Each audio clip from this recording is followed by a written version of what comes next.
Salut la team, aujourd'hui on se retrouve pour une nouvelle vidéo et aujourd'hui on va débriefer le match qui a opposé le FC Barcelone au Celta Vigo qui s'est soldé sur le score de 2 buts partout. Alors avant de commencer, je vous invite à vous abonner, d'activer la cloche de notification et de laisser votre petit like, ça fait toujours plaisir. C'est parti. Ce soir, le FC Barcelone a été tenu en échec par une vaillante équipe du Celta Vigo qui a vraiment tout donné du début jusqu'à la fin et qui pour moi méritait même une victoire parce que si cette équipe de Celta Vigo réussit à gagner ce match, on n'aurait pas créé scandale, très clairement. En première mi-temps, ils se sont fait voler. C'est une faute de Gérard Martin qui notamment ce joueur-là, je ne sais même plus ce qu'il fait sur le terrain. Je ne sais pas ce que Flick voit en lui, très clairement. Je ne sais pas ce que ce joueur montre à Flick à l'entraînement. Mais vraiment, je suis très déçu de ce joueur. Vraiment, quand je vois cette gueule dans le 11 de départ, je stresse. Je commence à trembler tout seul. Je ne comprends pas pourquoi. Alors qu'on a un Hector Fort sur le banc, qui pour moi a fait une rencontre, une deuxième mi-temps plutôt pertinente. Plutôt pertinente. Il est 1000 fois meilleur que Gérard Martin. Je ne comprends pas vraiment le coach sur ses choix. Qu'est-ce qu'il montre à l'entraînement, ces joueurs-là? Il est de la même famille que Ferran Torres, celui-là, je n'en doute même pas. Qu'est-ce qu'il montre à l'entraînement? Je suis choqué en fait. Je suis choqué. La défense aujourd'hui, c'était pas ça. Jules Koundé, de son côté, fait des erreurs bêtes, des erreurs professionnelles, mon Dieu. Jules Koundé, tu es un joueur d'expérience, tu es un grand joueur. Tu n'as pas à commettre ce genre d'erreur dans ta défense. Dégage le ballon à la limite, mon Dieu. Koubarsi, aujourd'hui, je ne l'ai pas trouvé au top de sa forme. Koubarsi, aujourd'hui, n'était pas au top de sa forme. Je l'ai trouvé plutôt moyen. Je l'ai trouvé moyen. Il était toujours en retard. Il y a une action que Peña sort même et c'est Koubarsi qui annule le hors-jeu. Moi, je me dis, il n'était pas concentré aujourd'hui. Il n'était pas concentré. Même chose pour Inigo Martinez. Mais bon, lui, je l'ai un peu trouvé un cran au-dessus de Koubarsi aujourd'hui. Même lui, il n'était pas à la hauteur aujourd'hui. Mais vraiment, j'espère que Hansi Flick va le taffer dans le vestiaire et pendant toute la semaine prochaine. Parce qu'il y a mardi, on joue Brest. Et Brest, ce n'est pas une petite équipe cette année en Champions League. Vraiment, ils méritent leur place en Champions League actuellement. Et je les vois vraiment venir nous causer des problèmes. C'est très grave. Un être vous manque et tout est dépeuplé. Un être vous manque et tout est dépeuplé. Un mineur en plus, mais les gars, je suis choqué. J'ai pas les mots. J'ai pas les mots. J'ai pas les mots.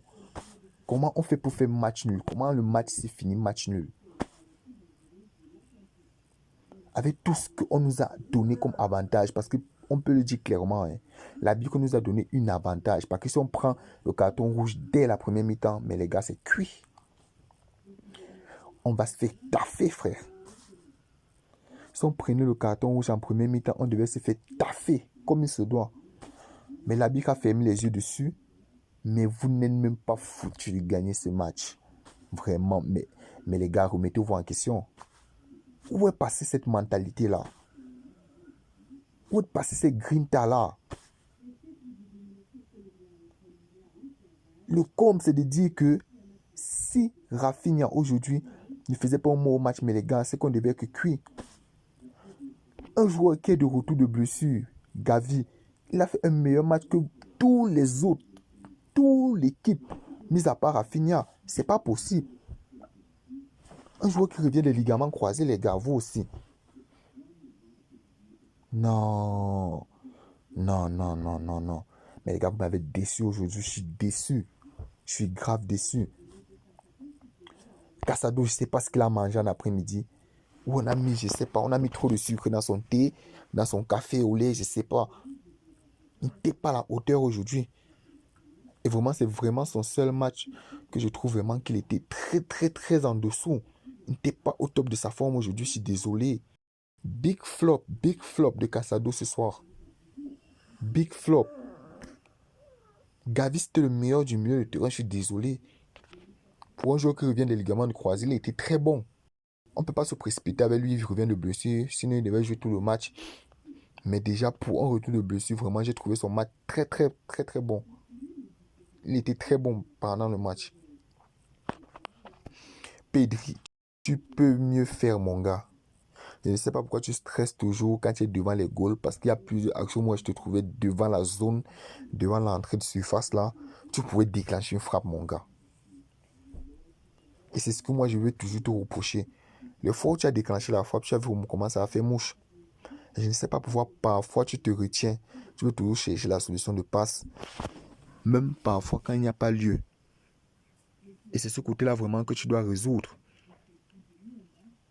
Pour Pedri, tu peux mieux faire. Et je ne sais pas pourquoi Hansi Flick s'obstine à te mettre numéro 10. Alors que ce n'est clairement pas ton poste. Ce n'est clairement pas ton poste. Et c'est ça qui a plombé les performances de Olmo ce soir. Parce que je n'ai pas trouvé Olmo extraordinaire ce soir. Il ne jouait pas son poste.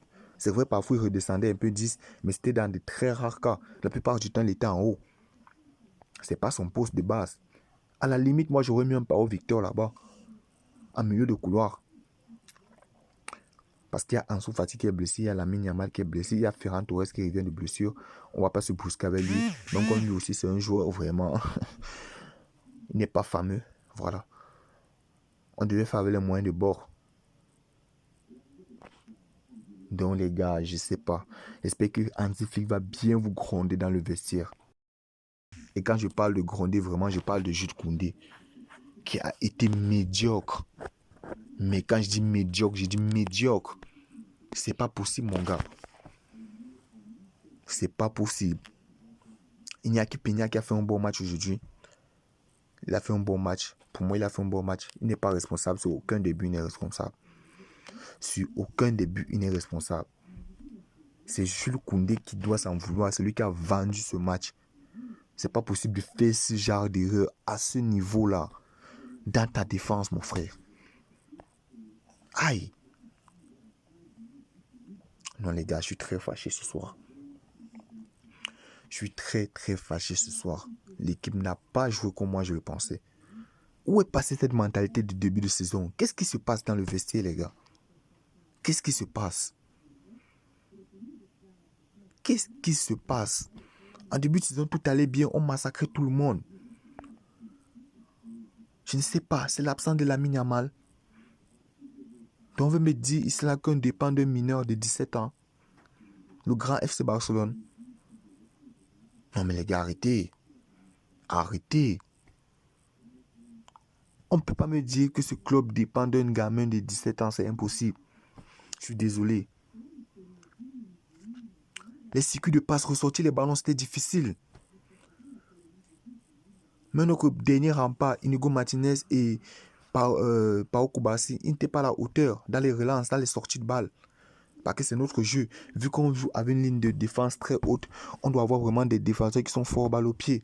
Et aujourd'hui, n'ont pas été à la hauteur. La plupart des ballons qui balançaient devant, ça n'arrivait pas ni sur Lewandowski, ni sur Dani Olmo, ni sur Pedri. C'était difficile de ressortir les ballons. Et vraiment, c'est là où tu vois l'importance de Lamine Yamal. Lamine Yamal, c'est le genre de joueur qui reçoit le ballon, il temporise. Il est capable de temporiser parce qu'il a ces qualités techniques-là. C'est un joueur vraiment de ballon. C'est un joueur qui va vraiment déstabiliser les défenseurs, les milieux de terrain avec ses feintes. On a vu notamment face au Bayern. Il a été primordial. Vraiment, c'est un facteur X, comme on dit souvent. Rafinha qui a fait un très bon match. Il était partout sur le terrain. Mais ça ne suffit pas. Il a fait un très bon match, Rafinha, aujourd'hui. Et vraiment dommage sur son 3-0 parce que pour moi, si on marque ce but, vraiment le match il est plié. Mais dommage que le ballon il frappe le poteau. La ligne défensive catastrophique, vraiment ils doivent se remettre en question. Parce que pour moi devant c'était bon. Mais derrière vraiment ils se sont chiés dessus. Je suis désolé. Oh là là. Oh là là les gars, il faut qu'on remette vraiment de l'huile dans le moteur pour la suite parce que ça va être très dur. Voilà Madrid qui va revenir. Parce que moi, je pense que Madrid, sur leurs 2 matchs en retard, là, ils ne vont perdre aucun des deux. Ils vont massacrer les deux. Je connais. Ils aiment bien ce genre de match-là. Surtout quand ils savent qu'ils vont reculer à 1 point du Barça. Vraiment, ils se frottent les mains. Ce soir, les gars se frottent les mains. Ils se frottent les mains ce soir. Ils peuvent revenir à 1 point. Aïe, aïe, aïe, aïe, aïe. Non, les gars. on a très mal joué. Les circuits de passe médiocres, mauvais, bancal. Qu'est-ce qui s'est passé, les gars? C'est vrai que Celta Vigo, ils ont fait une top performance, mais les gars, vous avez déjà eu plus d'adversité que ça. Vous pouviez mieux faire dans ce match. Donc vraiment, les gars, j'espère qu'ils vont revenir. J'espère qu'ils vont revenir vraiment gonfler à bloc face à Brest mardi. Parce que moi, les gars, si on perd contre Brest, les gars, je ne sais pas comment ils vont me relever. Je ne sais pas. Il faut qu'on bouge ces gars dans le vestiaire. Ils se sont trop crus déjà gagner le championnat et tout. Voilà. C'est tout ce que je pourrais dire par rapport à la vidéo. Pour ceux qui ont vraiment analysé le match d'une autre façon, vous pouvez laisser vos avis en commentaire. Voilà. Et on se dit à la prochaine.